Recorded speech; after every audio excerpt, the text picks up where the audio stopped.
want you to take a wild guess and tell me where it's from.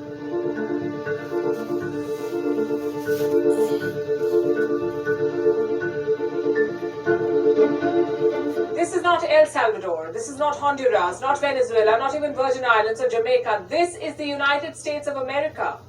What you just saw is terrorism. In the United States, they call it gun violence. Incidents of terror like this strike America almost every day. There were 48 such incidents in June alone. The total number of people killed, 53.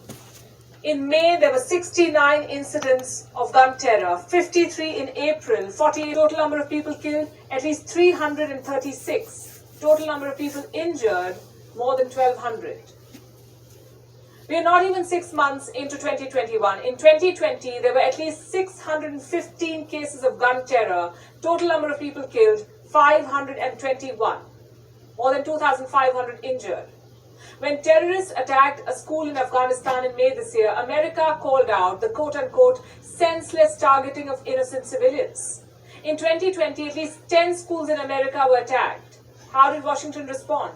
By doing nothing. Let's rewind some more. In 2019, at least 441 people were killed because of gun terror in America. In 2018, 322. Total number of people killed in the last 4 years, 1,620. How did the US respond? By doing nothing. 2,900 plus people had died in 9/11, and in response, America invaded Afghanistan. But more Americans have been killed by guns at home than in all its wars abroad. The First World War, the Second World War, the Korean War, the Vietnam War, the so-called global war on terror. What is Washington doing about it? Any idea why? Because the fault line is at home. America does not like acknowledging it. The Constitution of America gives every American the right to bear and carry arms. As a result of which, today you have more weapons in the US than people. 393 million firearms for 327 million people. And this is just the official figure. The US has 4% of the world's population, but 46% of the entire stock of privately owned arms. This is more than the next 25 countries combined. Why do so many Americans need arms? Anyone above the age of 18 can buy shotguns or rifles. Anyone above the age of 21 can get handguns. There is no need for a license. One just has to pass the NICS, the National Instant Criminal Background Check System. This takes less than 10 minutes, would you believe it? And in many cases, the NICS fails to flag a criminal. I'll give you an example. In 2017, 30-year-old Devin Patrick Kelly arrived at a Texas church wearing black tactical gear, a ballistic vest, and a black face mask featuring a skull. He was carrying a Ruger AR-556 semi-automatic rifle. He killed 2 people outside the church, entered it, a Sunday service was on. Kelly methodically killed 25 worshippers, pausing only to reload his rifle. Turns out, Kelly should not even have been allowed to buy that rifle in the first place. This man was once convicted in a domestic violence case. And this was while serving in the Air Force. He was court-martialed.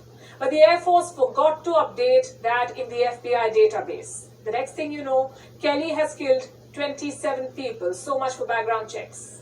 Lapses like these are alarmingly common. Every time there's a similar incident of gun terror, the American media plays it down by branding the terrorist a perpetrator. Then authorities step in. Earlier, they would pin the blame on exposure to violent video games. Now they point the finger at mental health problems. Mental illness, they say. I have a question. America has more cases of gun terror than all other developed countries, 8 times more than Canada. Does this mean the US also has 8 times more cases of serious mental illness than Canada? No, it doesn't. What America has are lax laws. Laws that allow easy access to arms, that allow a terrorist to fire a crowd from his hotel suite and kill more than 50 people. US policies have put millions on the line of fire. They have allowed the frequency of gun terrorism to surpass the total number of days in the calendar. If headlines like these were to come out of any other country, US media would have screamed human rights violation, not brushed it under the carpet by labeling it as mass shooting. The White House would have cried genocide, issued lectures, slapped sanctions, moved the United Nations. America would have rallied the world to get the country to ensure its civilians drop arms. And dropping arms is the only logical thing to do. But this logic evades America when dealing with terror at home. Gun terror in the US has become a silent genocide. African Americans make up just 13% of the US population, but they account for 58.5% of the lives lost to gun homicides since 2017. 82% of black adults in the US say gun violence is a problem. Only 39% of whites agree. American leaders have failed to address this systemic discrimination. They have failed to protect their own, failed to disarm domestic terrorists. When the US invaded Iraq in 2003, George Bush told the Congress the military action was needed to disarm Iraq in pursuit of peace, stability, and security. Well, why didn't the White House follow the same script at home? You see, there's no limit to which America can go to disarm terrorists and rebel forces abroad. It will condemn violence in Africa. It will call out human rights abuses in Russia. It will show concern for India, slap sanctions against Iran. Why can't it do the same at home? In America today, you're spoiled for choice when it comes to weapons. People can buy handguns, large capacity magazines, military-style rifles, assault weapons. Why do American civilians need weapons of war? Perhaps to support an arms industry. Do you know how much it's worth? $63.49 billion. If American civilians dropped arms, how would manufacturers like Sturm, Ruger and Company, Smith & Wesson survive? If American presidents sign strict gun control laws, how will they survive the political force of powerful gun lobbies like the NRA, the National Rifle Association? What's playing out in America is appeasement politics, and it is flowing from the barrel of the gun. This is America prioritizing gun rights over human rights, and the result looks like this. Gun terror at bars, concerts, schools, places of worship, shopping districts, iconic places, even the Times Square.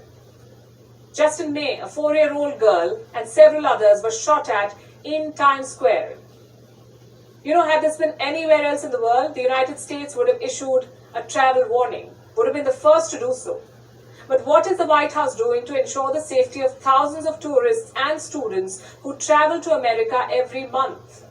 So on the 23rd of June, the president announced what he calls a no-tolerance policy to gun violence.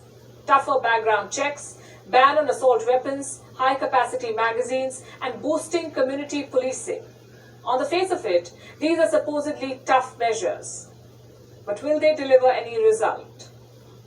Here's what we say. Dropping arms is the only thing that will. America needs strict gun laws. The solution sounds that simple. And it needs political will. The strength to face hard facts, undo historical wrongs. You see, the right to life and the right to own guns are contradictory. They cannot coexist. And I repeat, had it been anywhere else in the world, America would have been the first to flag this mismatch.